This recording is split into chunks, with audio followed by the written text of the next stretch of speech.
네, 안녕하세요 여러분들 반갑습니다. 금융과 에너지 업종을 누구보다 쉽게 알려주는 데이언 멘토 권혁철입니다. 오늘은 키움증권이라는 기업 리뷰해 보도록 할 텐데요. 키움증권 여러분 아시다시피 증권사이죠. 오늘 대체로 은행, 증권, 보험, 즉 금융주들이 실적 발표를 앞두고 기업 밸류업의 모멘텀과 함께 상승을 했었는데요. 사실 기업 밸류업 프로그램은 야당인 민주당의 선택이 좌우합니다. 일단 기업 밸류업 일정과 함께 어떻게 되는지 알아보면서 얘기 나눠보도록 할 텐데요. 같이 한번 확인해 보면서 천천히 얘기 나눠보도록 하겠습니다. 먼저 시작하기 전에 저희 데이업 채널에 오시면은 모든 종목들을 커버해드리고 있으니까 찾아주시면 정말 감사하겠고, 제 영상도 끝까지 지켜봐 주시면서 댓글로 궁금하신 것들 남겨주시면은 다음 영상에서 말씀을 드리도록 하겠습니다. 그럼 키움증권 바로 보도록 할게요. 일단 키움증권 같은 경우 증권사, 즉 금융사로 투자 매매업, 중개업, 일임업, 자문업 등을 영위를 하고 있죠. 그리고 키움증권은 영웅문, 이 영웅문은 시장 점유율 1위를 차지하는 기업이기도 한데요. 사실 대부분의 금융사들과도 마찬가지로 현재 시장에서 저평가를 받고 있는 기업이기도 하죠. 그런데 여러분들도 아시다시피 올해 1월 말쯤부터 해서 이 기업 밸류업 프로그램 이슈가 있었잖아요.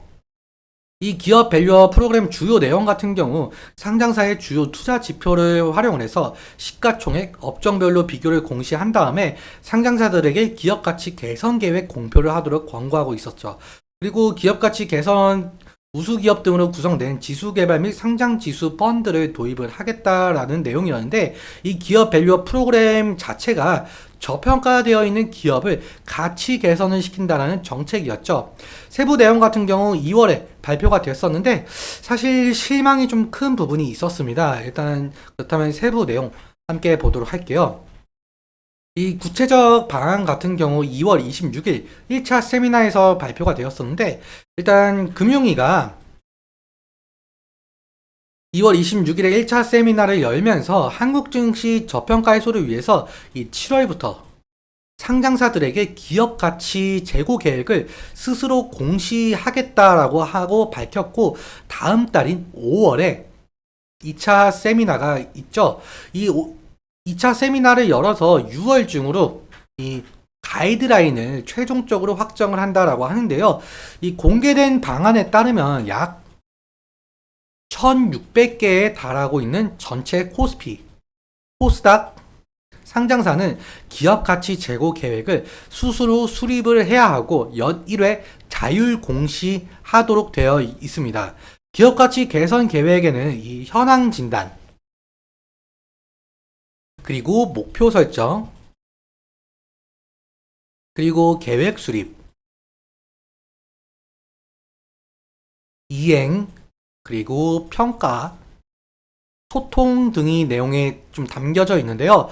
또 매년 우수 기업에게 표창까지 준다라고 하는데요. 그런데 사실 기업들 공시는 하반기부터,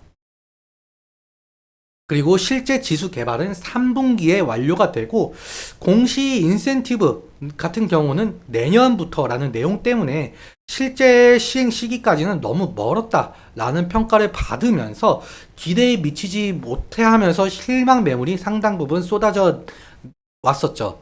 그리고 야당인 민주당 측에서는 이 기업 밸류업 프로그램을 반대하지는 좀 않았으나, 민주당 측은 소액 주주 권익 보호를 위한 정책, 즉 기업들과의 반대되는 상당한 내용을 가진 정책을 공약을 했었죠. 그래서 기업의 자발적인 주주 환원 노력과 세제 혜택에 초점을 맞춘 정부와 여당의 정책 방향과는 좀 큰 차이가 있었는데요. 그런데 4월 총선에서 여당인 국힘이 완전 참패를 하고 야당인 민주당이 승리를 하면서 더욱더 현 정부의 기업 밸류업 프로그램 정책이 좀 제동이 걸릴 것이다 라는 시장 평가가 있었었죠.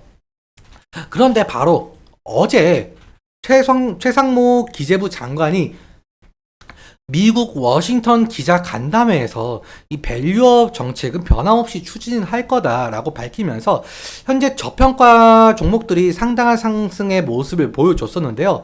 그런데 사실 기획재정부가 이 밸류업 정책으로 제시한 세제 혜택, 즉 법인세 세액 공제와 이 배당 소득세 부담 경감은 이 국회 동의, 즉 민주당의 동의가 있어야 됩니다. 그런데 이 세법을 다수당이 차지한 민주당이 부자 감세로 규정을 하면서 반대할 경우 이 세법 개정이 어려워지면서 기업 밸류업 프로그램 정책에 제동이 걸릴 가능성이 높은데요. 일단 민주당도 개인 투자자들의 여론에 반응을 할 수밖에 없는 입장이긴 한데, 그래서 이 민주당과 정부의 정책적 합의가 실질적으로 이루어지는지, 그리고 실제로 기업 밸류업 정책이 실현이 될지, 이 부분은 좀 아직 미지수인 듯 싶습니다. 그래서 이 부분 좀 지속적으로 체크하면서 좀 대응을 해야 되는 이슈로 보이고 있는데요. 그럼 차트 또 함께 보면서 설명을 해보도록 할게요. 일단 키움증권 같은 경우 금융 테마 형성과 이 호실적 기대감이 모멘텀을 가지면서 주가 변동성을 좀 나타냈었는데, 최근 2월부터 아까 말씀드렸다시피 기업 밸류업 정책 이슈로 상당한 상승을 좀 이끌어냈었죠. 그런데 앞서 말씀드렸다시피 2월 26일 이후로 좀 기대에 미치지 못하다라는 내용 때문에 실망 매물이 좀 쏟아져 내려왔었는데, 오늘 다시금 이 기대감으로 인해서 상승한 모습을 보여주고 있죠. 아무튼 지지라인 같은 경우 제가 미리 좀 선을 그어놨는데, 이제 1분기 실적 발표도 얼마 남지 않았죠. 일단 금일 흐름 같은 경우 20일 이평선을 완벽하게 돌파해준 모습으로 보이고 있고, 그렇다면 일단 20일 이평선 부근이 지지라인이 될 것 같습니다.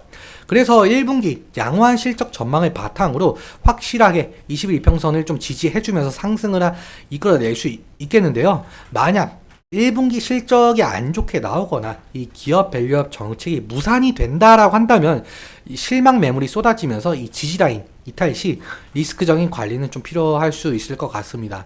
그리고 사실 기업 밸류업 정책이 야당의 반대를 무릅쓰고 좀 시행이 될지는 아직 모르겠지만, 만약에 기업 밸류업 정책이 시행이 된다라고 한다면 현재 저평가를 받고 있는 금융, 즉 증권, 은행, 보험이 테마를 형성하면서 지속적으로 상승을 좀 일으킬지는 좀 지켜봐야 될 부분인 것 같습니다.